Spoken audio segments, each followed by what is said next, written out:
Hi book lovers, welcome back to my channel. This is gonna be the first part of a two-part wrap-up because I am a little bit behind on my December and January wrap-ups. So you're gonna be getting these two wrap-ups back to back, and tomorrow I'm gonna be posting part 2 of this wrap-up. Part 1 is all the December 2020 romances that I read. I actually talked a lot about these already. A lot of these books were in my Christmas winter romance video, the Mafia romances video, and also the Bridgertons video, which means I don't have to make this video too long because I've talked about all of those books in depth a lot in their own videos. But anyway, let's just jump into all the books that I read back in December, the last month of 2020. The first 2 books that I read in December were Red Fox and Dead Sky Morning by Karina Halle. These are books 2 and 3 in the Experiment in Terror series, which is Karina Halle's horror romance series. It's a 10-book series. It all follows our 2 main characters, our main couple, Perry and Dex, which means the romance is quite slow burn. I did read book 1 the month before, Dark House.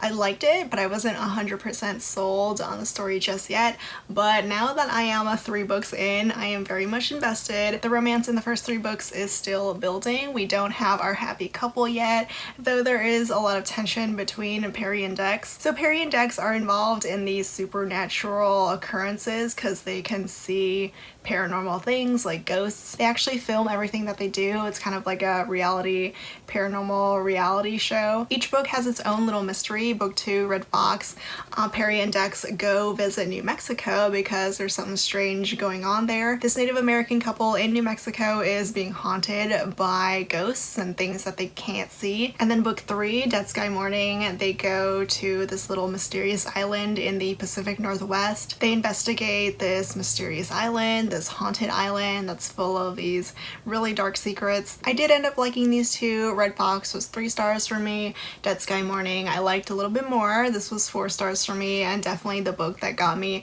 the most invested in the series. These books are pretty creepy. They're not too scary.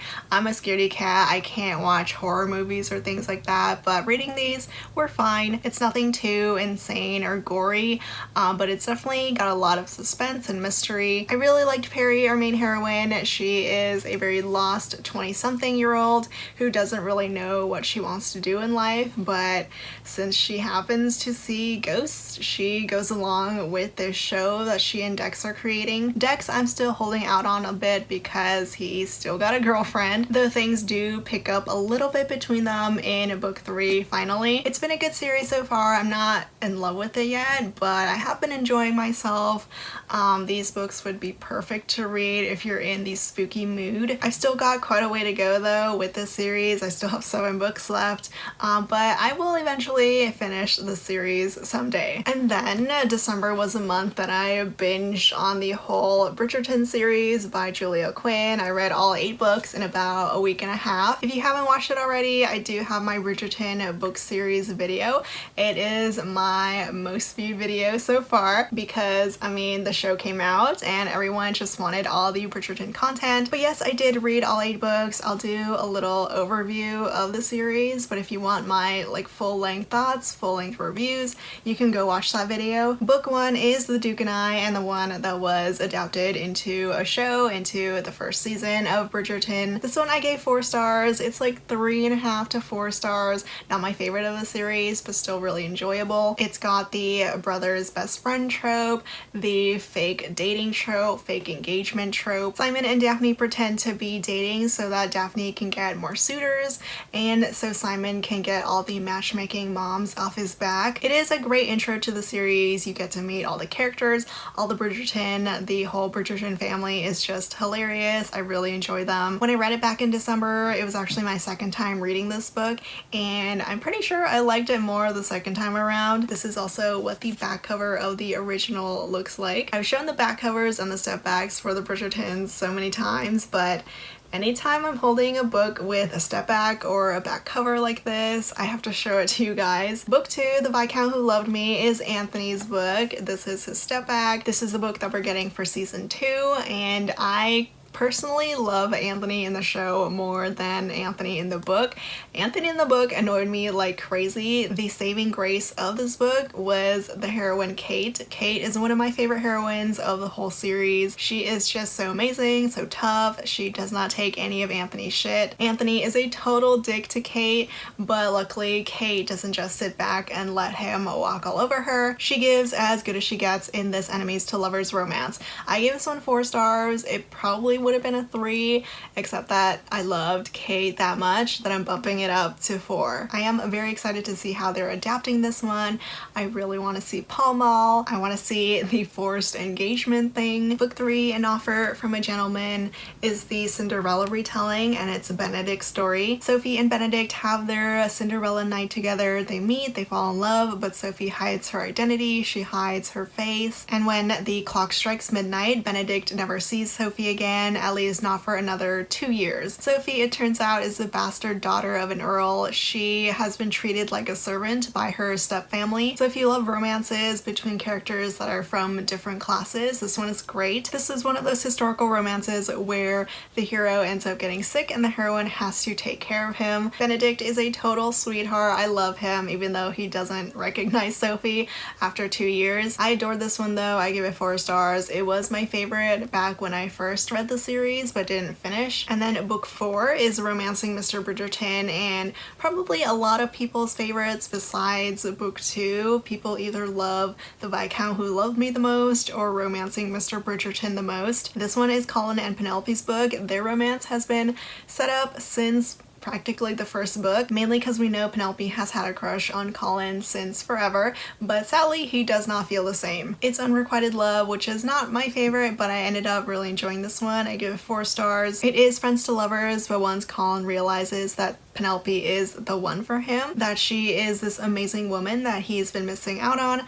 It was great. This is what the step back looks like. And then book 5, and my favorite of the Bridgertons, is To Sir Philip with Love. This is kind of an epistolary romance. This is what the step back looks like. Philip and Eloise first meet through letters. After Philip's wife passes away, that's when Eloise, who was related to Marina, that's when she starts writing letters to Philip and he starts writing letters back. I love this one. It is probably the most heart-wrenching of the series, mainly because Philip and his family are just so broken. It is a fantastic grumpy hero, sunshine heroine romance. The hero, Philip, is a single father. He's got 2 rowdy, crazy, adorable kids who just want their father's love. Eloise becomes such a bright light to their family. It's so good, and the ending was perfection. I was swooning so hard over Philip declaring his love. So this one, easily 5 stars. It's the only 5-star I gave for this series. Book 6 is When He Was Wicked, which I gave 3.5 to 4 stars. This one was sadly a little disappointing for me. It is Francesca's romance. She is the one widow of the family, and her hero is actually the cousin of her late husband. Michael has been in love with Francesca since they first met, but of course, him being the cousin of her fiance, he could never really do anything about it. But it has been years since Francesca was widowed, and now that she's kind of looking for another husband, Michael is like, well, I'm here, let me try this. I was so ready to love this one, but sadly it was a little disappointing, though I still did enjoy it. I love that it was the steamiest book of the series. I love the friends to lovers. I love that the unrequited love was flipped here, that the hero was the one in unrequited love with the heroine, which I don't really see as often, so when I do see it, it's great. Here is the step back. Book 7 is It's in His Kiss, and this one is my least favorite of the series. I give this one 3 stars. This one was the most disappointing because it's Hyacinth's book, and Hyacinth she'd been such a great character, a unique and interesting and lovable character throughout the series. She's very outspoken, she's very smart and intelligent, but I just didn't love her in her own book, and plus her hero was the most forgettable hero. The setup of the romance though is pretty interesting. Gareth is Lady Danbury's grandson. Hyacinth and Lady Danbury are practically best friends, so when Gareth needs someone to help translate his other grandmother's diary from Italian Italian. That's when Hyacinth comes in, and that's how these two fall in love. I just sadly didn't really feel all that much for these main characters or their romance, so 3 stars. And then finally, the last book of the series, On the Way to the Wedding, Gregory's book. It was probably the most surprising book for me because I ended up loving it. I gave this one 4.5 stars. It was so close to a 5, but Gregory was just a little bit too dumb in the beginning, but still I loved it. I love the angst. I love that Gregory is a hero who believes in love, who wants love. He chooses the wrong woman in the beginning, but he does eventually figure out that Lucy is the one for him. The prologue here is one of my favorites. Gregory is literally running to the church to stop a wedding to beg the bride to marry him instead. That was great. This book I feel like doesn't get enough love. It's my second favorite of the series. Honestly, my top favorites of the series are the books that a lot of people don't love. But Gregory and Lucy were great. There was so much heartache between them, especially from Lucy, who was tortured over Gregory supposedly being in love with someone else. Gregory does get his shit together though, and it was a fantastic romance. And then I read a couple holiday winter romances for my Christmas romance video, so I won't get too into these, but I'll still talk about them, give my ratings. Fire Night by Penelope Douglas, I gave 4 stars to. It is a winter novella in the Devil's Night series, book 4.5. Our 4 couples are now parents. They have this new winter holiday tradition. There is a bit of action and suspense with 2 of the kids being kidnapped. I loved being back in the Devil's Night world. I mean, I love our 4 couples, so this novella was great. I read The Earl of Christmas Past by Kerrigan Byrne, which I gave 3 stars to. This one is a paranormal historical romance from this author. I think it might be her first, but I really want her to write more now. It's a ghost historical romance with the hero being a ghost. Even though I gave it 3 stars, I did enjoy it. It's a good novella. I just didn't love it like I wanted to. I wanted a little bit more at the end because things just wrapped up a little bit too easily and quickly for me. A Touch of Sugar by Christina C. Jones, I gave 3 stars to. It's a stuck in a snowstorm kind of Christmas novella, but kind of like the Kerrigan Byrne novella, I still wanted a little bit more at the end. The Office Party by Whitney G, I gave 3.5 to 4 stars to. This is a boss-employee office romance, almost enemies to lovers. The hero, the boss, is a big jerk. It's cute, it's silly, it's fun. It is what I expect from Whitney G's novella, so I liked it. I read Forever Wild by K. Tucker, which is book 2.5 in the Simple Wild series. It is a novella. It is the conclusion to Calla and Jonah's story. I love this one. I gave it 5 stars. It was the perfect ending for Calla and Jonah. These two have built a life for themselves in Alaska. It's Christmas. Their parents, their families are coming to visit them. It was great. It was so perfect with the Christmas feels. So if you love The Simple Wild, you definitely need to read this one. I also read J.R. Ward's holiday romance, holiday winter romance that she's been putting out these past 2 years. A Warm Heart in Winter is the latest Black Dagger Brotherhood story. The series is called The Caldwell Christmas, I guess, but it's set in the Black Dagger Brotherhood world. We're back with Quinn and Blay, our MM couple from Lover at Last, which is one of my favorite books in the series, so I was really happy to be back with this couple. Sadly though, I was disappointed by this one. I didn't love it like I wanted to, even though I do love Blay and Quinn. I just didn't love their story here. It became really sad and depressing, especially with Quinn's brother Lucas, and I found myself skimming it a bit because I just wasn't into it. So 3 stars for this one. I read my first Rilsey Adams novella, Ho Ho Ho, and this one has a heroine just hoeing her way around town. The heroine here has finally left her cheating husband and is trying to get back into the dating world. There is some romance, though I wouldn't quite call it a romance. It was still really fun though. I gave it like 3.5 to 4 stars. It's short, it's hot, it's quick, it's interesting, and it just really worked well for me. The last holiday book that I read was for the book club that I co-host with my friend Jessica. Our December Ravished by Romance book club pick was In a Holidays by Christina Lauren. This one is a time travel romance. The heroine relives the same day, relives Christmas over and over until she gets it right. May, her family, and her family friends all go to this cabin every Christmas and spend a great holiday vacation there. May has also been in love with one of the boys for practically her whole life. Andrew is a total sweetheart. I really liked May and Andrew together. The whole reliving the week over and over was interesting, though the authors never really explained it. It was just there. But still, I did enjoy it. I gave it 4 stars, which was really surprising. I didn't expect to enjoy it as much because I'm not a huge fan of Christina Lauren's more women's fiction-y books. But I had so much fun reading this one. It was great for all the Christmas vibes, the Christmas feels. So if you haven't read this one yet, you can definitely save it for Christmas 2021. Next, I read Wanna Bet by Talia Hibbert. This is book 2, the second standalone in the Dirty British Romance series. I was so sad though. I didn't love this one. I gave it 3 stars. I was disappointed because I had high hopes. It's a friends to lovers romance, which is one of my favorite tropes. The thing that brought this one down for me mostly was the whole switching back and forth between the past and present. Every time it switched, it kind of brought me out of the romance, out of the story. So it was kind of hard for me to really love Jasmine and Rahul's romance. I did love the diversity though. It was great. But the friends to lovers aspect, I just struggled to get into. I think they mainly just boned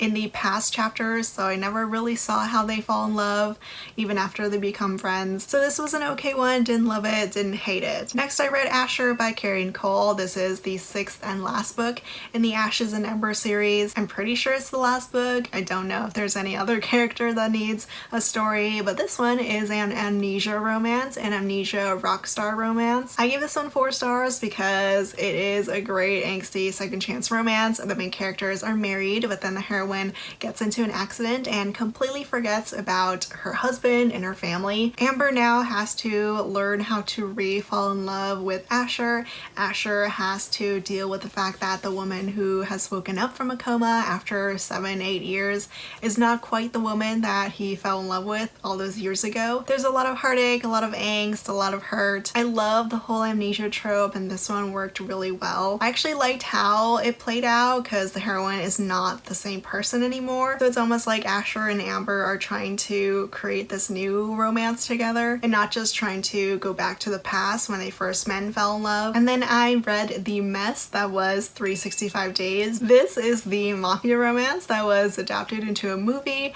that I watched and actually enjoyed. It was kind of crazy, but I liked it. The book though was a humongous, painful mess. I did not like it. I gave it 1 star. The writing was bad. The romance was just not romantic. I mean, I love mafia romances, so I know how things go in these kinds of worlds from what I read, but this one was just not good at all. Laura gets kidnapped by this mafia boss, Massimo. She falls in love with him for some reason that I really still don't understand. There are 3 books, so 2 more books after this. I don't know if they're going to be translated into English like this first book is.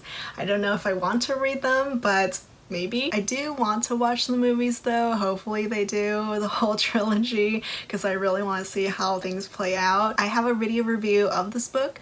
It's one of my favorite videos that I've ever filmed, so go watch it. And then I read The Law of Moses by Amy Harmon. This is the one book that made me cry back in December. Amy Harmon always ends up making me cry or like tear up at least in her books, so I'm not all that surprised. This book is like a coming of age second chance romance. We get to see the main characters in their teens and growing up, falling in love, and then something breaking them apart. Moses and Georgia fall in love as kids, though Moses does kind of constantly push Georgia away. They reunite years later, though something tragic does happen to Georgia, and that tragic thing was the part that I cried over. It was quite the emotional read. It's an interracial romance. Moses and Georgia come from this really small town.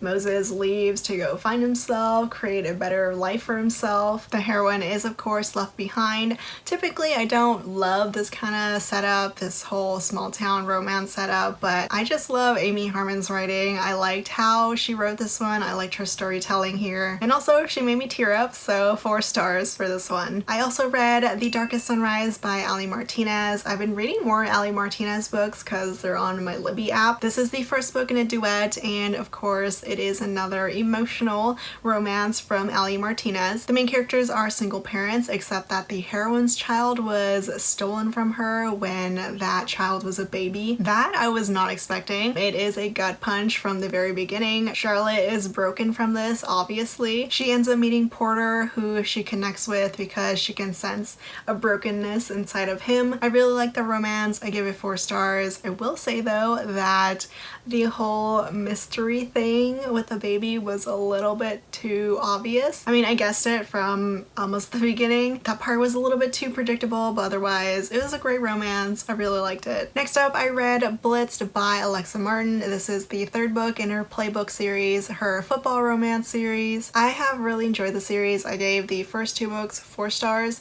but this one didn't really do it for me. I gave it 3 stars. Byrne, the heroine, owns the bar that the football team in the series always goes to. Maxwell is our shy football player hero. I love seeing shy heroes in romance. Byrne is a snarky heroine. She is not at all interested in being a part of that wag life, which means she does not make it easy for Maxwell to woo her. She also has a lot of insecurities that build up throughout this book and then burst towards the end. There's this whole drama at the end that happens, miscommunication. Maxwell ends up getting hurt, and I just didn't love how that whole thing played out. I sadly didn't fall in love with these characters. I didn't love their romance. I just could not get into it. So this one was pretty disappointing, especially after I've enjoyed the first 2 books so much, which is why I can only give it 3 stars. I read 2 Jessica Kane novellas in December. The first one was The Pitcher's Assistant. It's a baseball romance. The hero is a pitcher.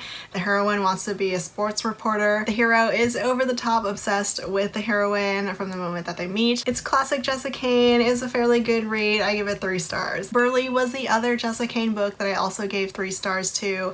It's another thick hero kind of novella from her. It's a forbidden love, a huge age gap kind of romance. It's a falling for the dad's best friend kind of romance. The heroine also somehow turns herself into a pop star. It's wild, it's good. Even though I don't always love every Jessica Kane novella, I still have a lot of fun reading them. I read a Harlequin Presents romance. It's not too old school. This one was published back in 2011. It's After the Vows by Michelle Reed. I have read Michelle Reed before. Some of her older Harlequins, which I've enjoyed. The Ultimate Betrayal is so good. After the Vows is about a married couple in a broken marriage. The hero, who is not happy that she always puts her brother above him, he ends up breaking her heart. The heroine is heartbroken, leaves him, and then a year later is blackmailed by him to return to him. It's a Harlequin Presents, so this kind of story is always over the top, so dramatic. The hero is an asshole. The heroine is a bit too naive and dumb, but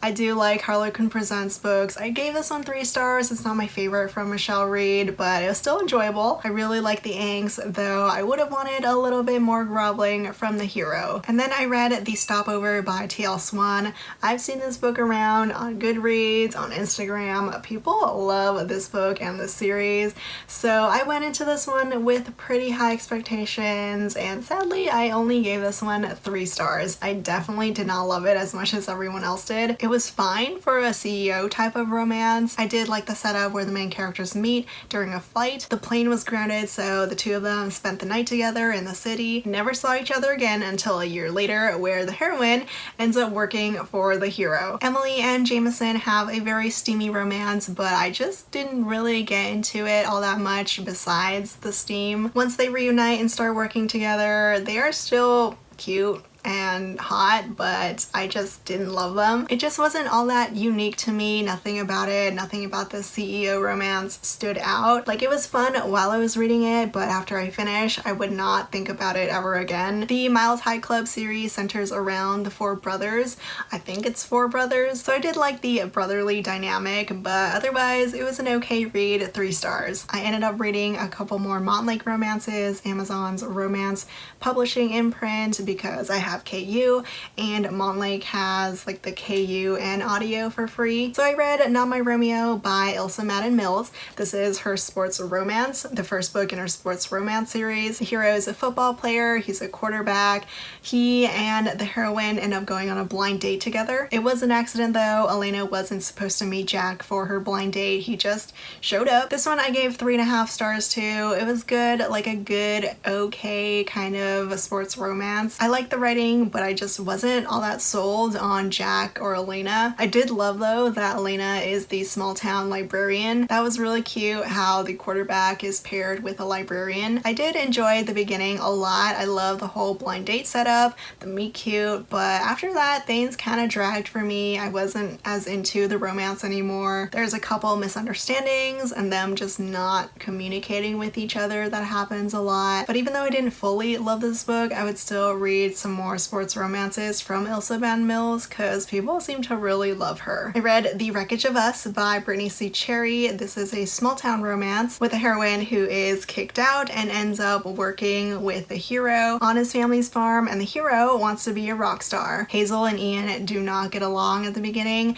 Hazel, their first meeting is Hazel witnessing Ian getting a blowjob. From that moment, I was kind of ready to just not enjoy Ian's character, but he did eventually grow on me, not gonna lie. He's not quite like the awful heroes that I've read from Brittany C. Cherry in the past. Once they get over their animosity, Ian actually becomes a pretty nice guy, a pretty good guy, at least when it comes to Hazel. These two are kind of living opposite lives. Hazel has been given responsibility of her sister because her mom is in jail, so she obviously has to stay in this small town for her family, but then Ian, he has dreams of being a rock star. He writes music and he does get that chance, and it takes him away from Hazel, so they do the whole long distance thing. I did appreciate they didn't actually break up over it. There wasn't like a time lapse where they were broken up and then they have to reunite. I really enjoyed the romance here. I give it 4 stars. I love that Ian knew that she was the one for him. There were a lot of things going on in this one, but it was still a really enjoyable, solid read. And the last Montlake romance that I read before I get into all the mafia romances is Happy Letter After by Keeland and Penelope Ward. This one was so cute. I prefer listening to Penelope Ward and Keeland's romances, so that's what I did. It's a single father romance. Sebastian is a single father of 1, of Birdie, who is adorable. The setup of this one is so cute. Birdie, the daughter, she writes letters to a magazine that Sadie, the heroine, works for. Sadie ends up writing back to Birdie, getting to know Birdie more, Birdie and her father more. They meet when Sadie wants to leave something for Birdie, give her a present. She kind of becomes a bit of a stalker, but you know, whatever. But then the hero, Sebastian, thinks that Sadie is the dog sitter that he's hired. So there's a cute daughter and a cute dog in this book. I just thought it was a really sweet romance. I always enjoy single parent romances. Sadie and Birdie have this really adorable connection with each other. Sebastian and Sadie are hot together. It was a feel-good, fun romance. I highly recommend it if you love single parent, single dad romances, and I also highly recommend the audio if you can get it. And then I started my mafia romance binge because after the mess that was 365 Days, I needed some good mafia romances to cleanse myself. So I read these 4 mafia romances plus a novella, prequel novella that I kind of already talked about in my mafia romance video, but I'll go through them again because I love the series, as you all might know. One of my new favorite series and one of my new favorite authors that I discovered in 2020 is Danielle because her Maid series is so good. There's 3 books out so far. Book 1 is The Sweetest Oblivion. Book 2 is The Maddest Obsession. This one is my favorite. And then book 3 is The Darkest Temptation. I gave the first 2 books 5 stars. Book 3, 4.5 stars. They're all so good. I was obsessed and addicted. I literally could not stop reading this series. Book 1 is a forbidden romance between a heroine and her sister's fiance. Elena's sister is forced into a marriage of convenience with Nico. They don't actually marry though, they're just in their engagement so far. Elena and Nico are so hot together. I love their chemistry. I love the banter between them. I loved how Nico just brought so much out of Elena. Nico is an Italian mafia boss. He's hot, he's badass. I love him. Elena was perfect with him. They were just so good together. And then book 2, The Maddest Obsession, I am in love with Christian. He has been obsessed with Gianna for about 7 years. He is a stone cold killer, but Gianna is it for him. He just lives and breathes for her, and I love it. It is enemies to lovers, Gianna and Christian, even though they've known each other for 7 years and there is something between them. They always end up getting into arguments. Christian eggs her on because it's the only way to get her to react to him. time. This book was perfect. I loved it so much. And then we get Christian's brother's romance. Ronan is a Russian mob boss. It's a kidnapping romance. Ronan ends up kidnapping Mila. She doesn't know she's been kidnapped because she thinks that Ronan is the one saving her from being assaulted, but she doesn't know that her father is actually involved in the Russian mafia and that he and Ronan are enemies. So that's why Ronan steals her away so that he can trade her for her father. But of course, they end up falling for each other in the most angsty way possible. Mila is an awesome heroine. When she realizes she's been kidnapped, she does everything she can to escape. She is not a damsel in distress. Ronan becomes tortured over her, deciding what to do with her when he's fallen in love with her. It was great. It was spicy. I love the conflict between them. The series is just fantastic. I love Danielle Laurie's writing so much. I am dying for book 4 in the series. We're getting Sebastian's book next. And then the final series that I read in December was the Mafia Royal series by Rachel Van Dyken. I read the prequel, Royal Bully, and then book 1, Ruthless Princess. The series is like a college new adult mafia romance. It wasn't my favorite. I gave both of them 3 stars. The prequel, Royal Bully, was like a good girl, bad boy kind of mafia romance. Ruthless Princess was friends to lovers to enemies to lovers, so a lot going on between these two. Serena and Junior become enemies because they were forced apart. They were forced to choose their family over their love, because in their family, romance and relationships between all the kids is forbidden. And by kids, I mean they're from different families that are not related to each other. This mafia romance has quite a bit of action, drama, violence. Quite a lot of people were dying in this book. There were a lot of characters from Rachel Van Dyken's previous mafia romance series, which kind of held me back from loving this one more because it just felt all over the place. I liked it when it was more focused on the romance because I just didn't really care about the whole mafia family. I'm not 100% sure I want to continue on with the series, but a lot of people seem to love the next 2 books, and something happens at the end of this book that relates to the prequel and book 3 that I am a little bit intrigued by. But yeah, the series is not my favorite mafia romance series. It's okay, but if you love the whole college setting, if you're intrigued by it, the series might be for you. So that's part 1 of my wrap up, all the books that I read back in December. Let me know if you read any of these books. I'll leave the links for them down below and all the videos that I talked about down below. Tomorrow is going to be part 2. Thank you so much for watching, and I'll see you all next time. Bye!